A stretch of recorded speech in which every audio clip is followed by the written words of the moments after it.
Certain Age, set to the music of the 60s, 70s, and 80s. Playing now through February 15th. Tickets available at alhambrajax.com. The North Florida TPO is committed to shaping our transportation future.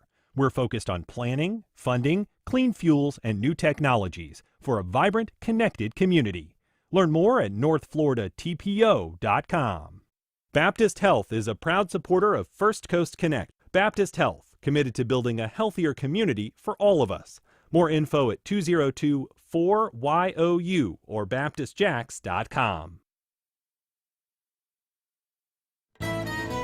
This is WJCT News 89.9 Jacksonville. Up next, national and local news from NPR and the WJCT News team.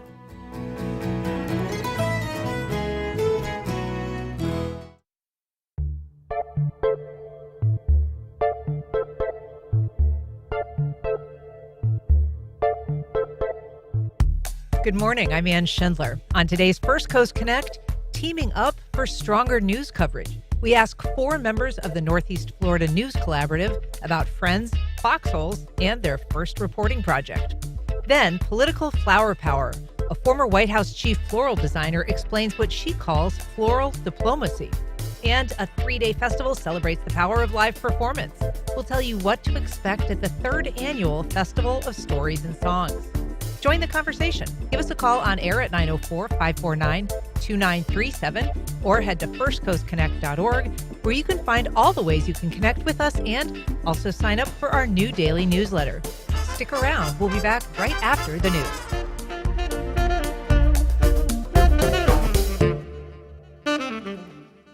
Live from NPR News in Washington, I'm Corva Coleman. President Trump is threatening Iran again. He wrote online this morning, Iran needs to come to the table for a deal on nuclear weapons.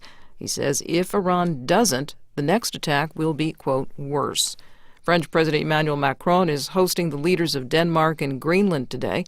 NPR's Eleanor Beardsley reports Paris is their first stop on a European tour. The purpose of the tour is to strengthen strategic partnerships and protect sovereignty in the Arctic after recent pressure exerted by the Trump administration. The visits to European capitals will also include talks on the geopolitical, diplomatic, and environmental challenges facing Greenland. Danish Prime Minister Mette Frederiksen and Greenlandic Prime Minister Jens Frederik Nielsen thanked France for its supportive stance against the recent verbal attacks. Paris has taken steps to solidify its support for Greenland. Macron visited the capital Nuuk 6 months ago, and France announced it will open a consulate there to strengthen its diplomatic and economic presence. It will be the first diplomatic representation of a major European country in Greenland in decades. Eleanor Beardsley, NPR News, Paris. A man is under arrest in Minneapolis. Authorities say he rushed Minnesota Congresswoman Ilhan Omar while she was speaking at a town hall event last night. He then sprayed her with an unknown liquid. From Minnesota Public Radio, Annie Russell reports Omar continued speaking. The lawmaker told reporters after the confrontation that she wouldn't be intimidated. She had been calling for the ouster of Department of Homeland Security Secretary Kristi Noem at the time. The man was tackled by security and led away.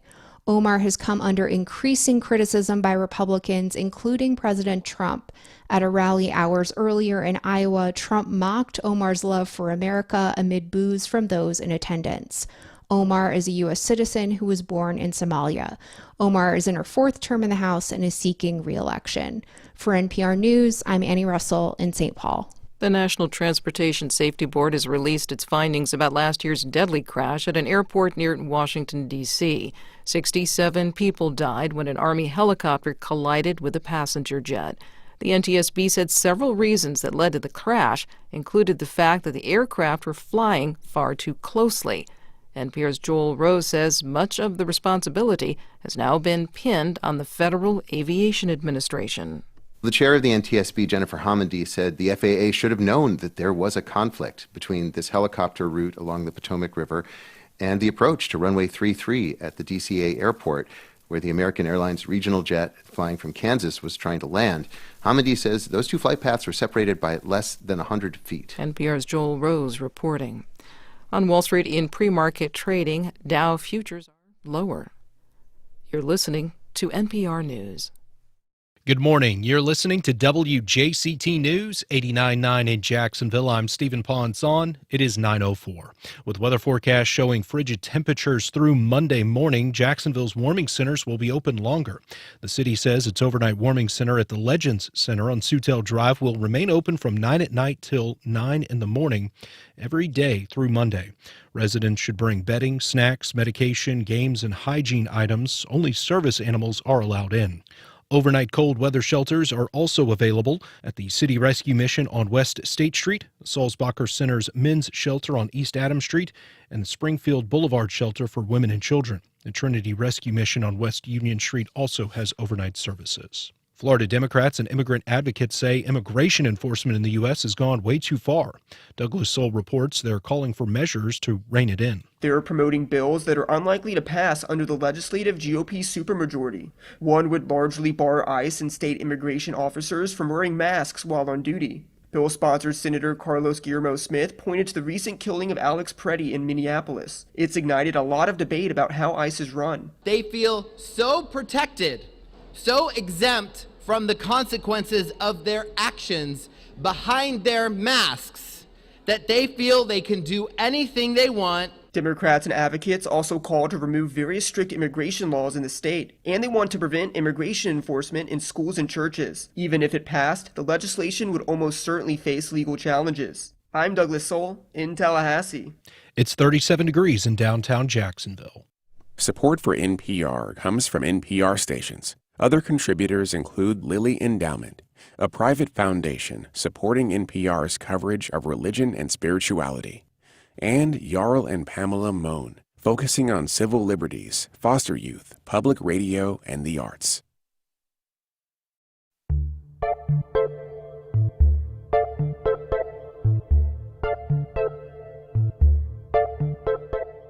Support for First Coast Connect is provided in part by Baptist Health and North Florida TPO.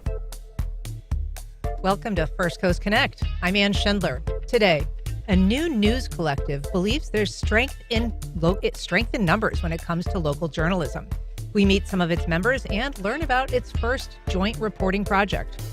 Later in the program, Say It with Flowers. The former chief White House florist says more than just decoration, flowers are a powerful tool for policy innovation. We'll talk to her in just a bit. But first, a coalition of Northeast Florida news organizations has banded together to tackle big issues, and their first focus is affordable housing. Here to tell us about the project, we're joined by Robert Brown, news director at WJXT News4Jax. Robert, thanks for being here. Good morning. Thank you for having me. Deirdre Connor, CEO and publisher at the Tributary. Deirdre, good morning. Good morning, Ann.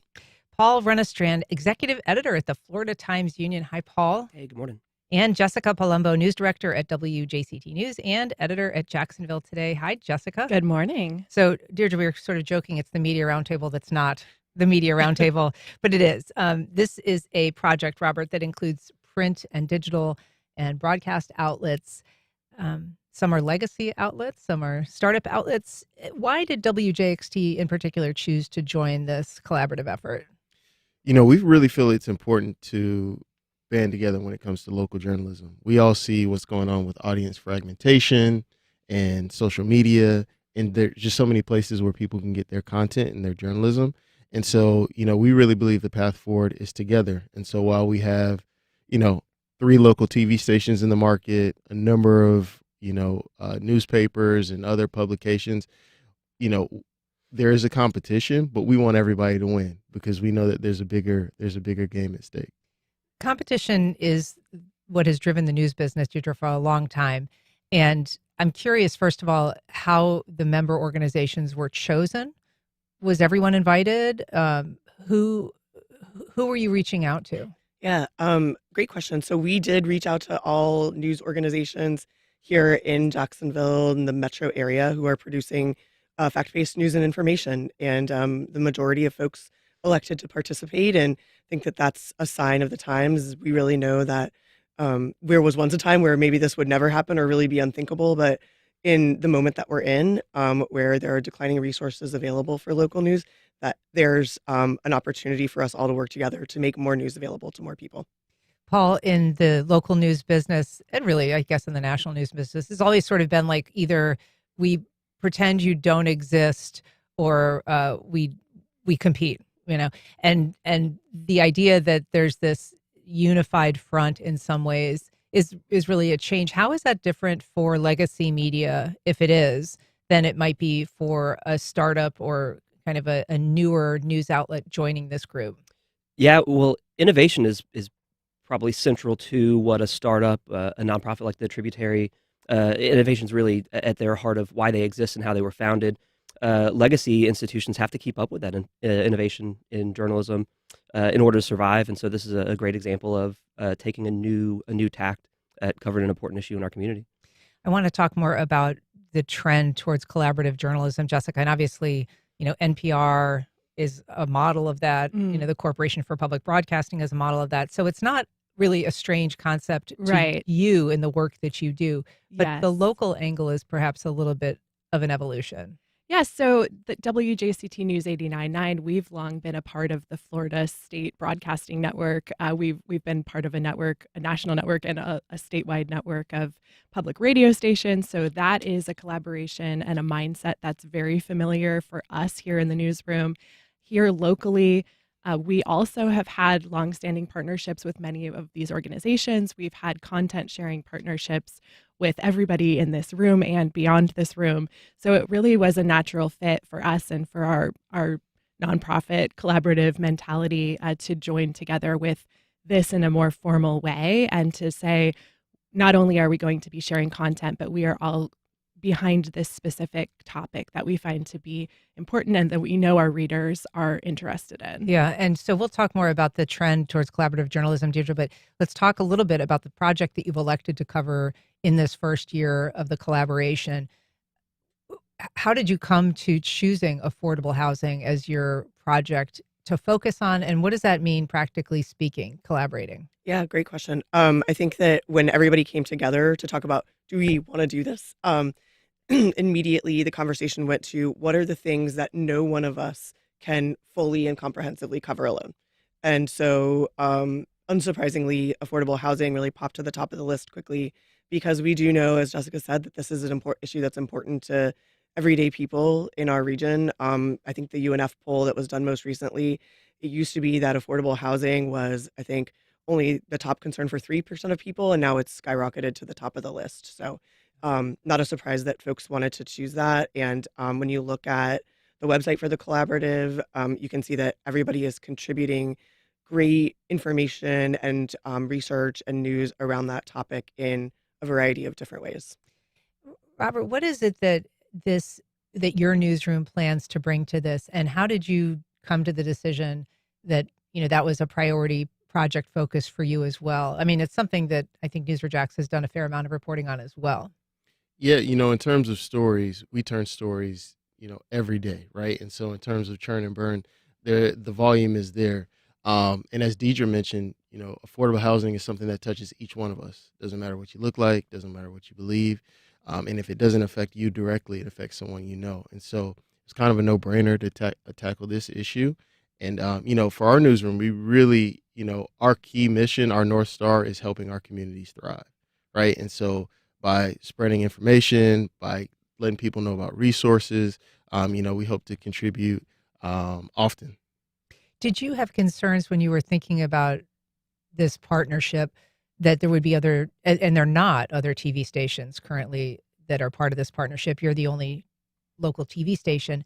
Was there concern that they might steal our stories? We don't necessarily feel comfortable sharing that kind of information in a way that might, make us less competitive. Not at all. And I hope that this is, just the first step in our path to collaborate, and that we do more issues together, right? Because ultimately it's the people of Jacksonville and Southeast Georgia who we're serving, right? And so we have to look beyond just the day-to-day tit-for-tat stuff. Of course, each publication and each organization and each TV station will have their own enterprise storytelling. But when you talk about issues like this that can really make an impact, that can really change lives, it's bigger than just us. And so, we invite everybody to come to the table, and like I said earlier, we want everybody to succeed because when our industry succeeds, we succeed.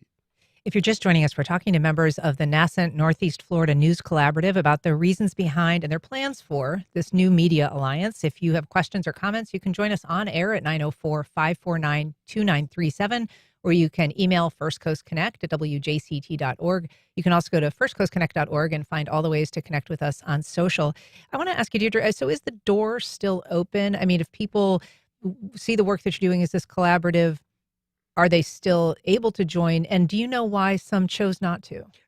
So I don't know why some chose not to, but I do know that we have, as part of our agreement that we all created together, is like a process for someone to join the collaborative. So yeah, if somebody is interested, they should reach out. And we've had a lot of great response to it since then. You know, I think, as Robert was saying, we live in a time of that fragmentation of information and news. And so what we need here in our community and in every community is like a thriving and diverse news ecosystem.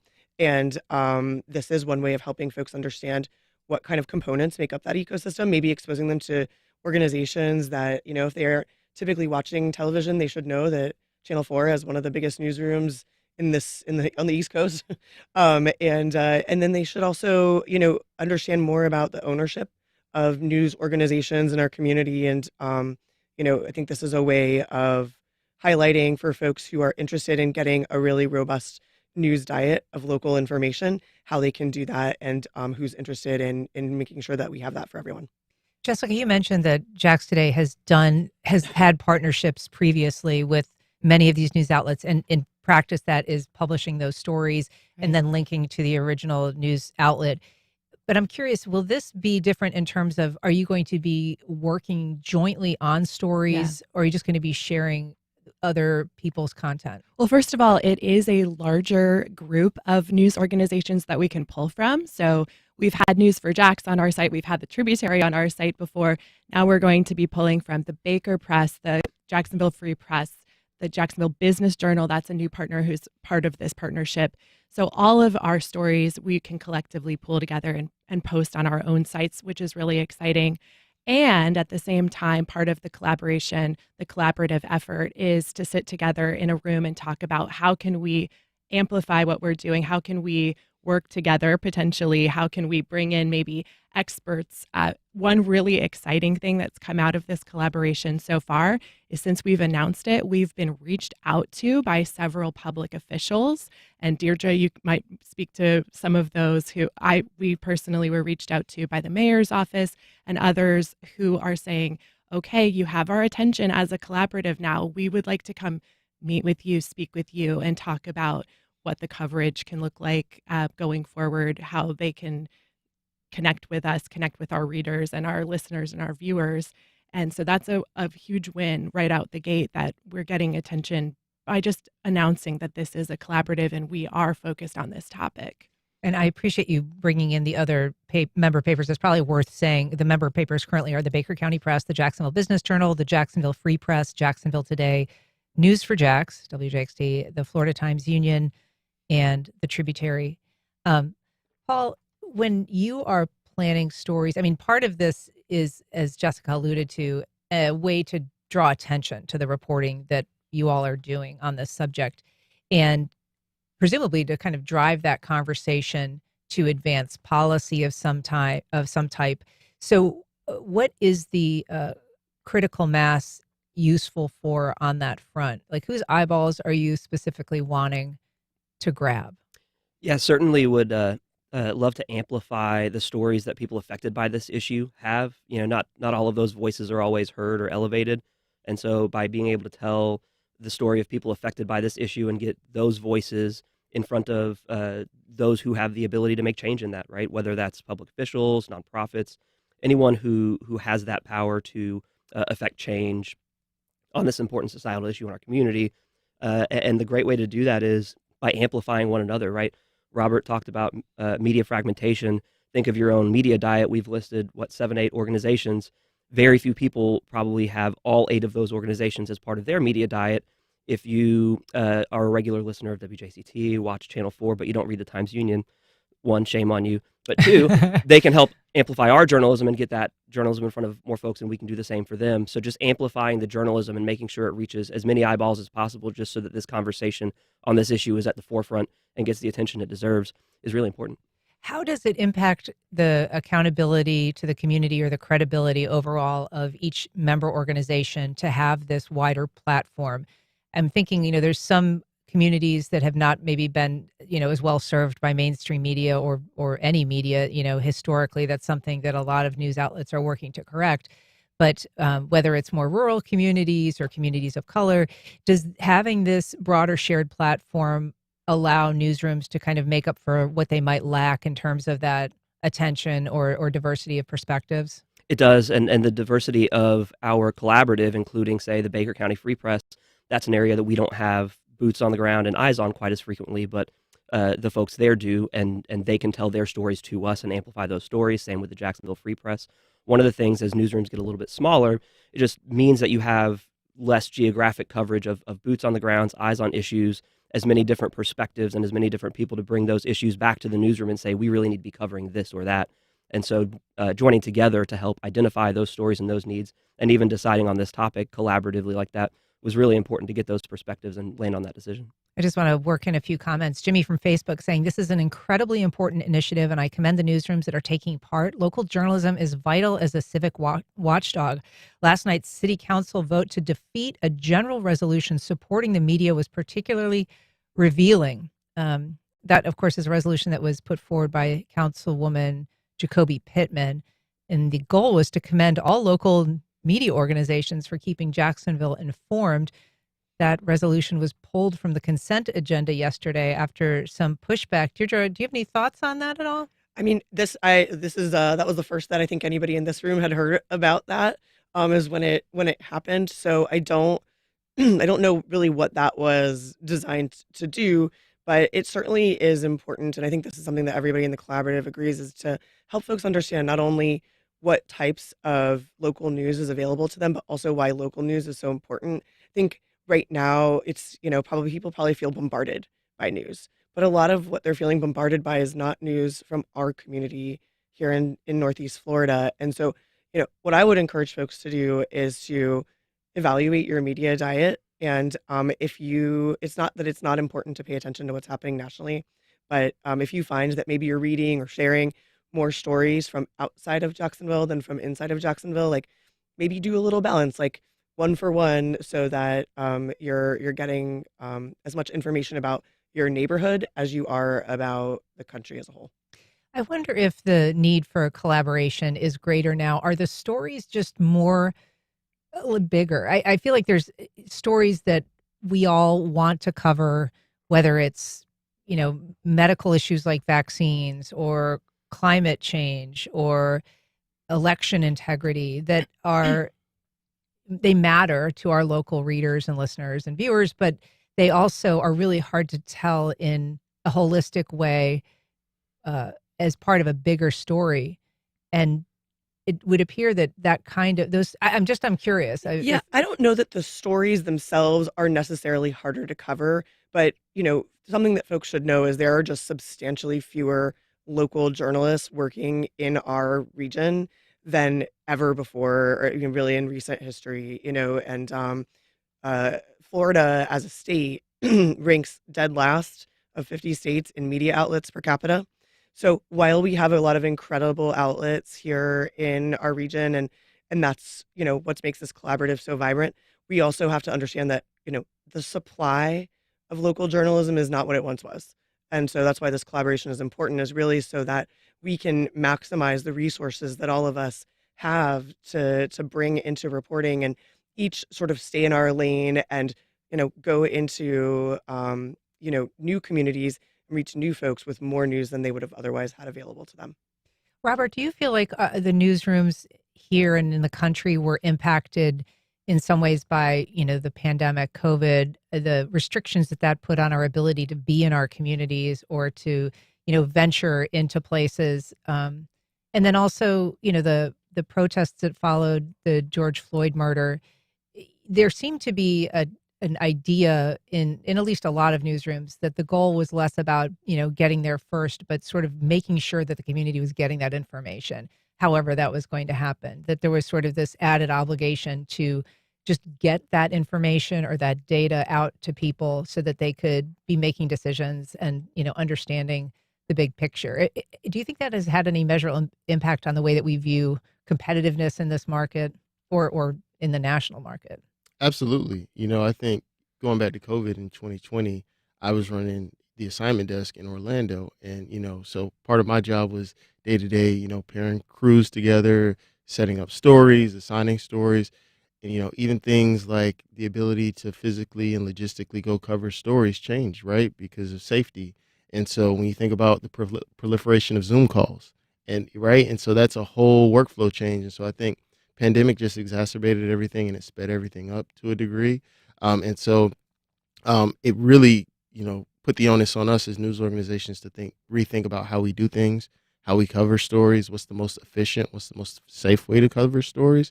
And so I think that's definitely a bigger element of it, the work from home thing, right? As journalists, I'm a big proponent of the stories not in the newsroom. So if you talk to any of our reporters, I'm like, you got to get out, right? Like go outside. You got to talk to real people and see what the issues are. It's just, it's different to have a face-to-face conversation as opposed to email. And then the one other thing I wanted to say is, we all, the word media, right?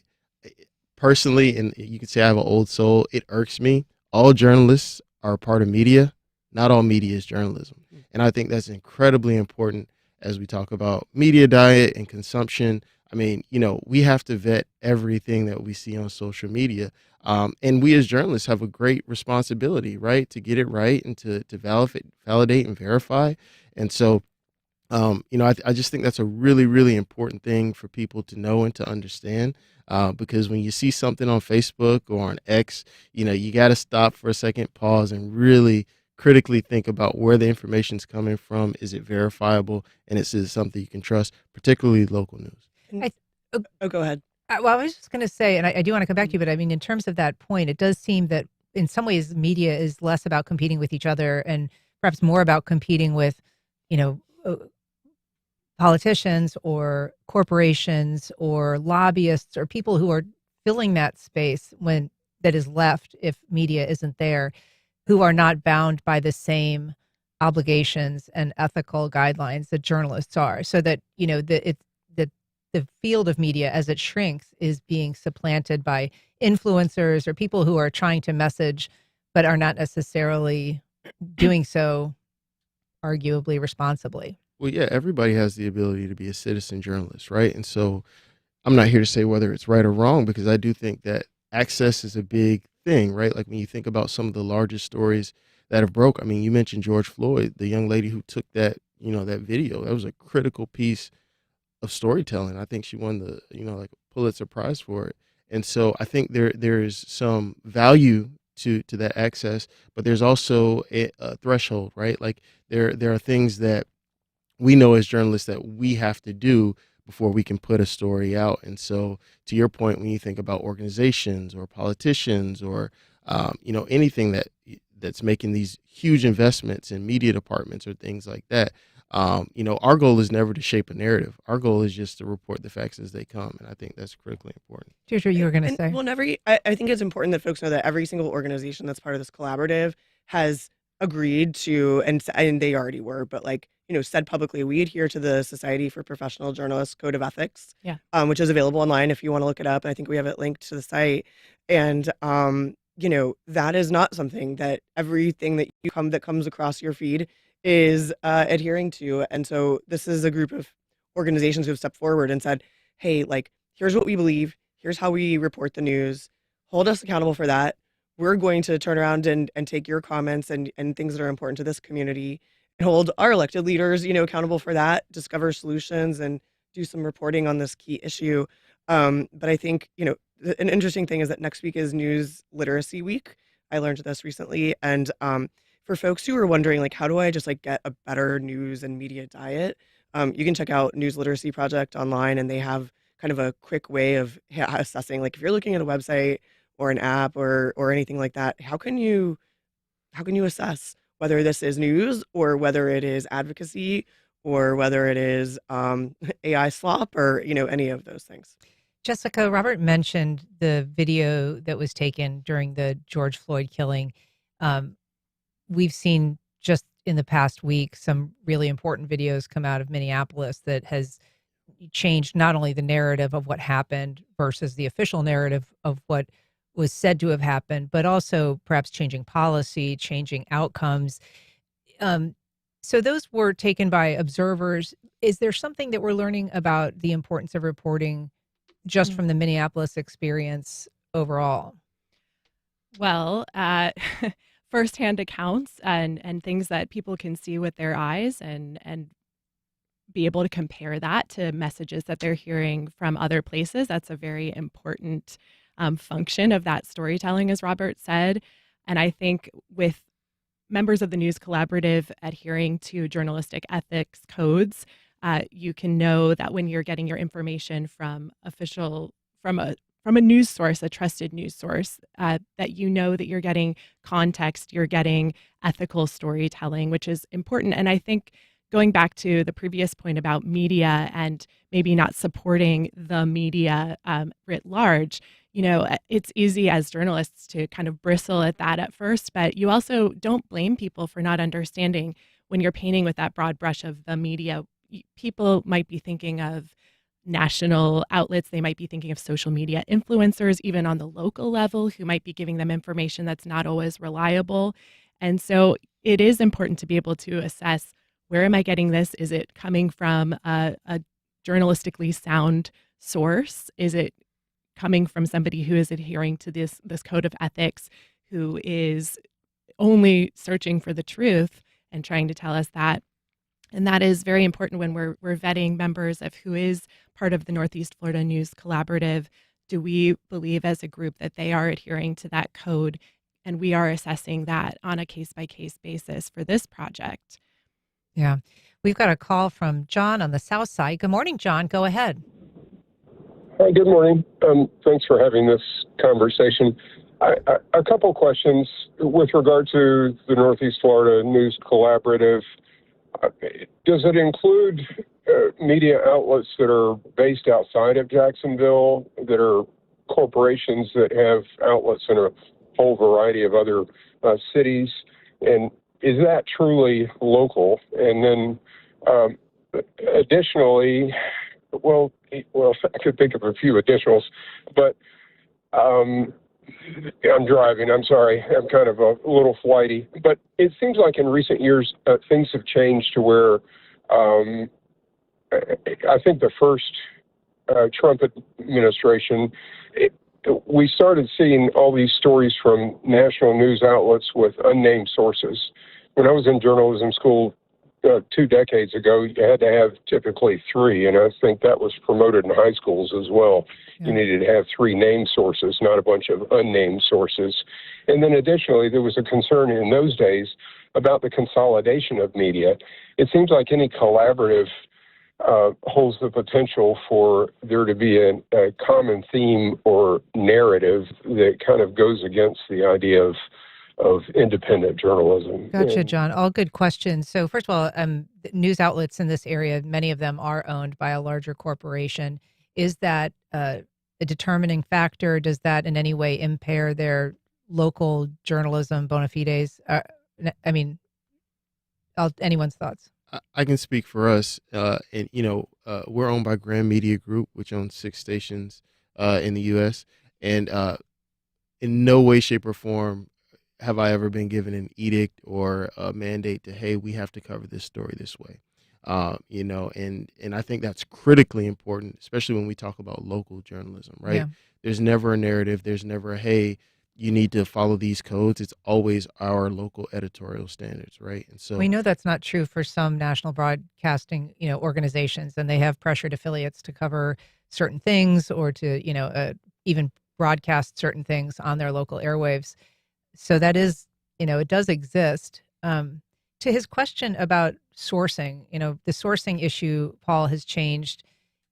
Recently, you really do see a lot more unnamed sources, and more often than not, I think you can track the phrase, for fear of retribution, for fear of their personal safety. You see that a lot in unnamed source attributions these days. Yeah, sure. We certainly try to avoid unnamed sources, get people on the record whenever possible. A lot of what the unnamed sources can do for our reporting process, I assume others as well, is inform the reporting process. So it's taking things, if someone is uncomfortable putting their name behind something for, say, fear of retribution, that information can, of course, inform the reporting process. We can take that information elsewhere, verify it, get it through official sources, through documents, through someone speaking on the record. So there's a lot of use of sources whose names don't go into the eventual reporting, but kind of point us in the right direction. That's probably a more responsible use than printing someone's claims just all at once without a name attached to it. I mean, when there is so much quote unquote retribution, and I'm thinking mostly of social media blowback, it's not just ordinary people that don't want to put their names to stories anymore, Jessica. It's elected officials. It's people who are in positions arguably of great power who don't want to comment on something because they're worried that they will be targeted, harassed, perhaps even, put in a position of peril because they don't want to be saying the wrong thing publicly. Well, here in our Jacksonville Today and WJCT News 89.9 newsroom, we've definitely encountered people who are reluctant to go on record, who are in positions of power many times. And what you have to do is find that information in a public record, ideally. Keep talking, keep digging, keep finding others who will verify what you're talking about. Hopefully the records will speak for themselves and you can tell the story that way. Find it in a court document, find it elsewhere. You just have to keep working that much harder when people don't want to go on record, and still keep those relationships open, even if they aren't going on record. Still check in with that official, still have the relationship going. So again, you can get information that will point you in a better direction and inform the reporting in ways that you can verify publicly. I just briefly want to take a call from Tom on the west side. Just briefly, Tom, please go ahead. Okay, as quickly as I can. Just want to say that I think the city council vote on media support just shows that they think they can hold on to their positions without media, and perhaps in spite of media. The Constitution was the First Amendment. First Amendment was freedom of the press. And as a journalism student, former journalism student, I find that appalling that they just have decided to just ignore that part. Thanks, Tom. Appreciate it. We are going to have to wrap up here, but other than this initiative on affordable housing, what's the time frame for it? When will it wrap up? And what's next? Do you think there'll be another project? Particularly curious myself about election coverage, because I do feel like that's an area that we all struggle to cover, and it's hard to get deep on. I mean, Paul, I think that's something you probably know well because of all the coverage that the Times Union has historically done into elections, just trying to find the bodies to cover the races, interview the people in person. So I'm just curious, what's driving your next projects? I think the group this is kind of a pilot year. So this is like an experiment, and the group agreed to do this for 1 year and really see where it goes. But, elections have come up because they're really labor intensive for every news outlet. And so, and there, for all the talk about affordable housing, there were about 50 other topics that I think came up in that conversation that the group would like to tackle. So I'm excited to see what comes next. All right. Well, I'm excited to see what it comes next too. It's great to talk to all of you. I think it's a really cool initiative. So I appreciate it. Robert Brown, Deirdre Connor, Paul Rennestrand, Jessica Palumbo. Thanks so much for being here. Thanks, Dan. Thank you. All right. Up next, a former White House floral designer reveals the secret behind political flower power.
Welcome back. In 2009, my next guest became the White House chief floral designer. It was the first time the position was open in more than 3 decades, and the application process was grueling. 7 months of interviews culminating in a 4-hour reality TV-style competition with 2 other finalists. Laura Dowling is the keynote speaker at the Garden Club of Jacksonville's fundraiser this week, and we're thrilled to be able to talk to her. Laura Dowling, thanks so much for being here. Thank you so much. It's great to be here. We're also joined by Sonia Jones, the CEO of the Garden Club of Jacksonville. Sonia, thank you for being here. Thank you. Thank you for inviting us. So, Laura, the idea, of this job as White House florist, I think we don't have really any idea what the scope is of that job. So can you start by just describing for us a little bit about not just your day-to-day work, but sort of your annual obligation when it came to providing floral arrangements for the White House? So it's such an interesting title. It sounds very quaint, almost like a Jane Austen, character where I would go around and water bouquets. But it was really so much more than that. It was the creative director, the artistic director, really, of White House decor and installations, everything from the major holiday events and state dinners to the everyday and personal activities of the first family. So a huge job logistically. It involved sometimes planning dozens of events that would happen every day, from small to large, big budgets, lots of staff, hundreds of volunteers. So, the idea of just being a florist, I think it was much bigger than that. And when you're talking about things like the White House Christmas celebration, that's something that is important for people who are visiting the White House, but it's also the kind of thing that gets just enormous attention. There's, film crews that are going through, there's interviews being conducted about what went into it. And so when are you starting to plan for something like that, the design, the look, and who are you working with? So it's at least a year-long planning process, and it's iconic, and there's so much history, right, with that even one event. Every First Lady has the opportunity to set a theme and articulate a vision, and so I was always very conscious of that, would do research on themes, and there were some recurring themes that First Ladies loved. The Nutcracker. Jackie Kennedy started that and was the first White House theme. So working with the First Ladies team, the team in the residence, all the volunteers, putting together and inviting guest designers to join in and be part of it. I think the idea was to create something that would be beautiful visually, but also resonate with people visiting. So what I would always try to do is come up with an overarching theme, inspirational. One of my favorites was simple gifts, and then each room would articulate a gift of the holidays, being with friends and family, the gift of music, the gift of entertaining, and then the decor would go from there. But it was definitely, I think, one of my favorite activities to plan at the White House, and I always loved to see the visitors and see the joy on people's faces when they came through. One of the responsibilities you have as well is planning for state dinners, which are sometimes very lavish events, but they're also really important from a political standpoint and sometimes a strategy standpoint for the White House. And you came to floral arranging as a policy expert. You didn't grow up designing flowers or running a floral shop. This was something you came to pretty late in your professional life. So tell us how your background informed your jump into the work that you do now. So I've always loved flowers. I grew up in the Northwest and love gardens, and I come from a family of artists. So I feel like I always had that in the background. But I studied political science and public administration, and as you said, spent my career as a policy analyst, communications strategist. So when I started working with flowers, I immediately saw how flowers can change the way people think and feel, and that flowers could actually be a communications tool, a very effective one. So I feel like I started deploying that in my planning process. So, for example, the first state dinner with India, starting with the theme that had to do with the Indian peacock, which is very symbolic in Indian culture, which led to the color scheme that was bright and vivid, and then working in other themes, the environmental aspect of using sustainably harvested magnolia for decor. So each element of the decor would be symbolic, and then could then fold up into an overarching story that would carry out a diplomatic message. I sort of alluded in your introduction to this really rigorous process of selection for you as White House florist. Can you tell us a little bit about the pressures and just the intensity of that process? Because it sounds sort of like, it does sound a little bit like a reality show. Yeah. Well, the intensity is something that you never forget. So that competition, I think, prepared me for the rigors of the job. But I'll never forget that day, that the final competition of 3 finalists. We were all sequestered in different rooms at the White House, had 4 hours to create an assigned list of designs: a state dinner table, a blue room design, an Oval Office piece. And 4 hours seems like a lot, but it actually went by so quickly. The First Lady was the judge, so she came by each of our rooms, and we talked about the displays. And I do remember telling her about this idea of the garden style and how it could help effectuate her own vision. She had already had the kitchen garden at the White House. This is Mrs. Obama. So from the start, we were talking about using flowers as a communications tool. But the intensity of the job, you never can make a mistake, right? There always has to be a plan, a backup plan. You have to plan for contingencies, and just the magnitude. I went from doing part-time flowers from my kitchen table to planning state dinners for hundreds of people.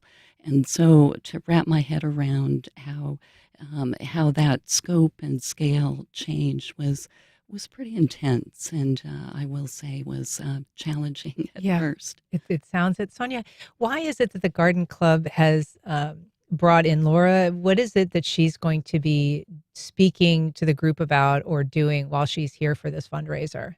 Okay, so every year we have a Design of Distinction event, and we try to bring the best national, maybe even international speakers to come. The reason we chose Laura this year, and we're so excited to have her join us, is her extensive history and the different organizations that she's worked with.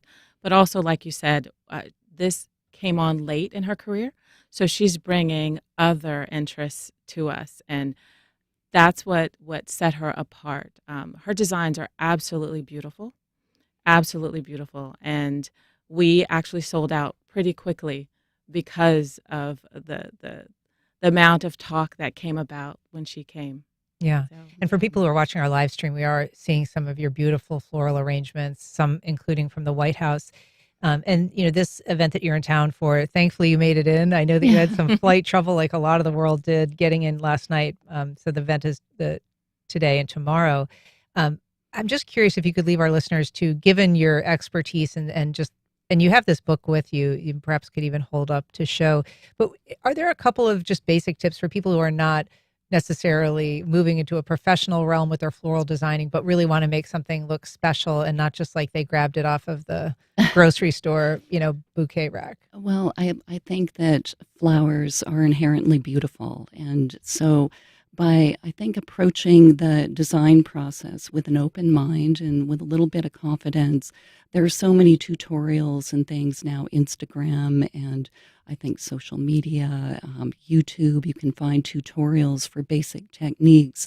But I think my biggest tip is to be inspired, find something, a color, a theme, and go from there and focus less about the nitty-gritty technical requirements and just create something that's pleasing to you. I think that's what I learned when I studied in Paris, that you can make almost anything look beautiful. The humble carnation or garden greens can make a very effective container.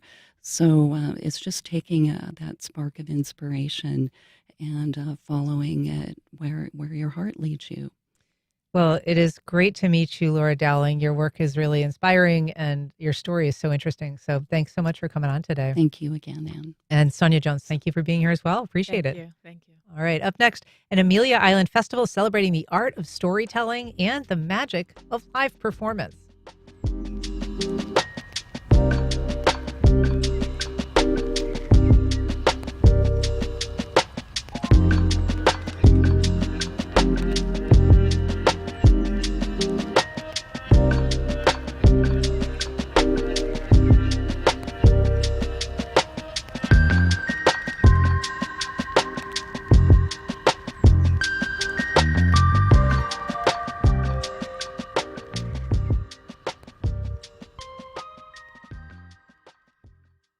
Terrell Hogan Law. I'm Wayne Hogan. Highway, hospital, home, work. Where injuries happen can make a difference in the law and the outcome. More at TerrellHoganLaw.com. It's the sound of trust, of calm, of clarity. The sound of WJCT News 89.9. Bringing the world to Jacksonville every morning with NPR and local reporting that leads the way. On the next Fresh Air, as much of the nation contends with sub-freezing temperatures, we speak with the New York Times' David Gullis about the Trump administration's campaign to reverse policies aimed at combating climate change. Gullis is just back from Davos, where Trump called those efforts the Green New Scam. Join us. Today at noon on WJCT News 89.9.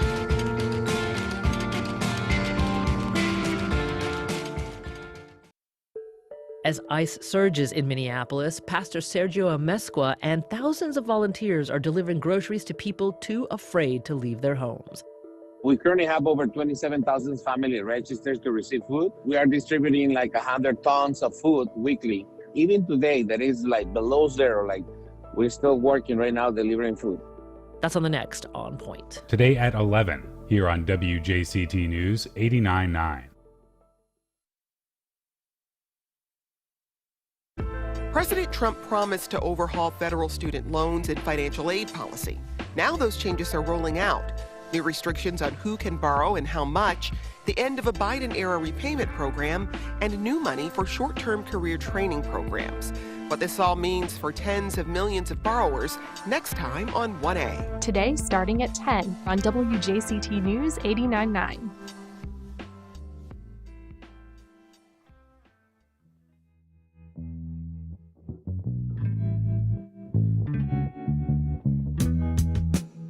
Welcome back.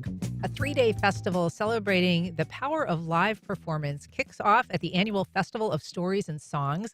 And here to tell us about it are the event creators and co-founders of Story and Song Center for Arts and Culture, Donna Paz Kaufman and Mark Kaufman. Welcome back to both of you. Thank you so much. And thanks for coming down today. We appreciate it. It's great to see you again.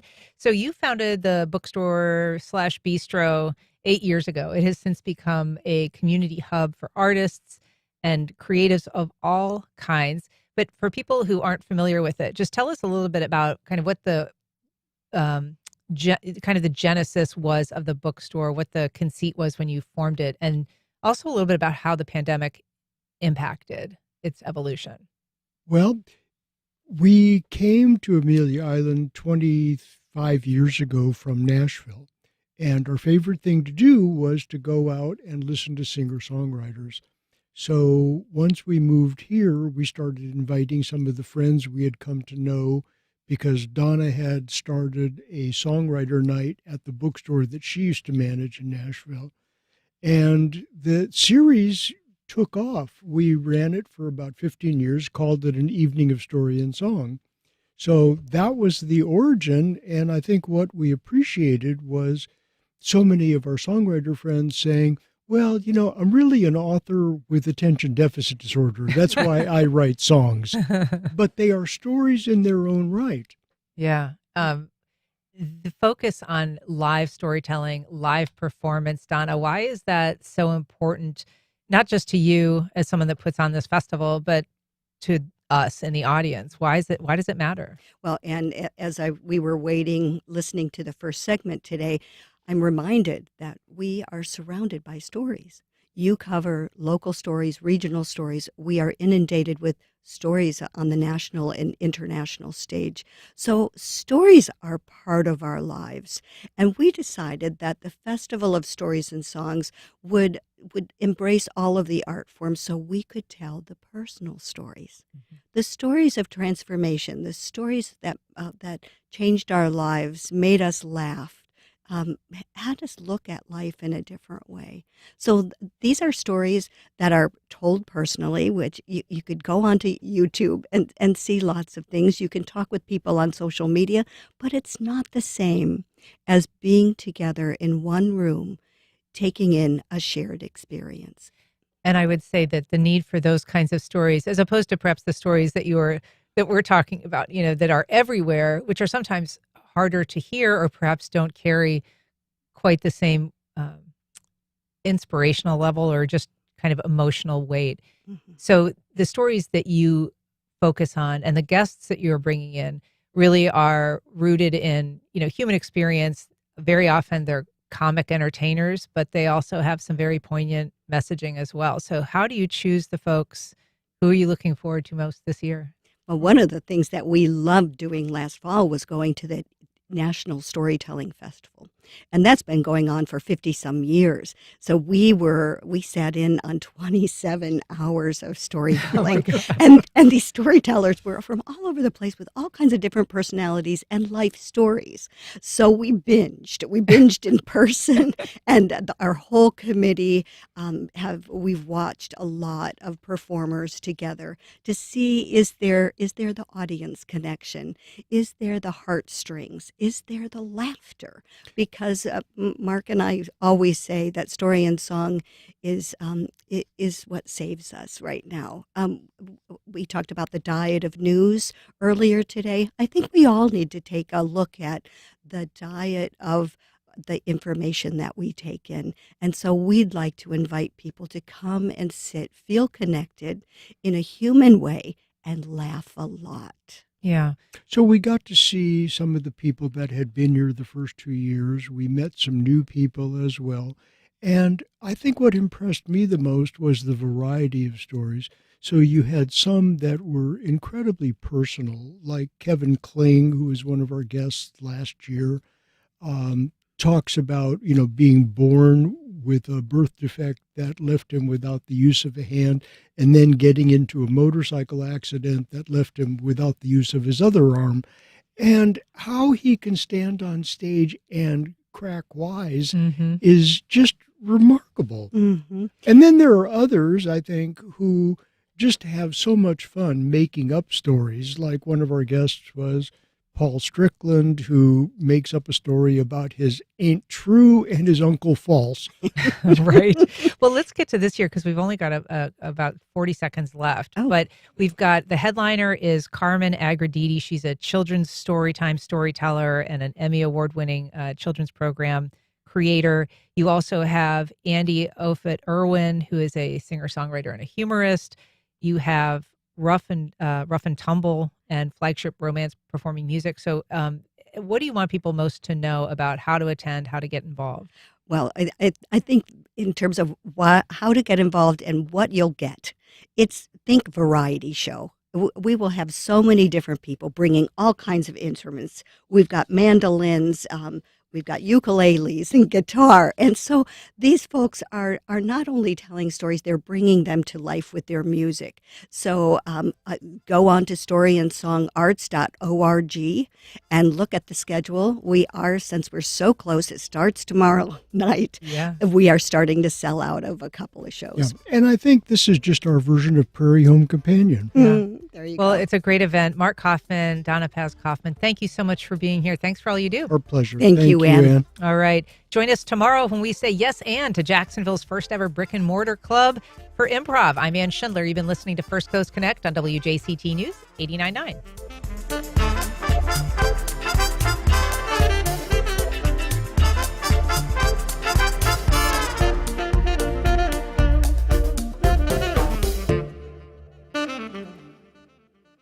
Support for First Coast Connect is provided by Baptist Health and the North Florida TPO.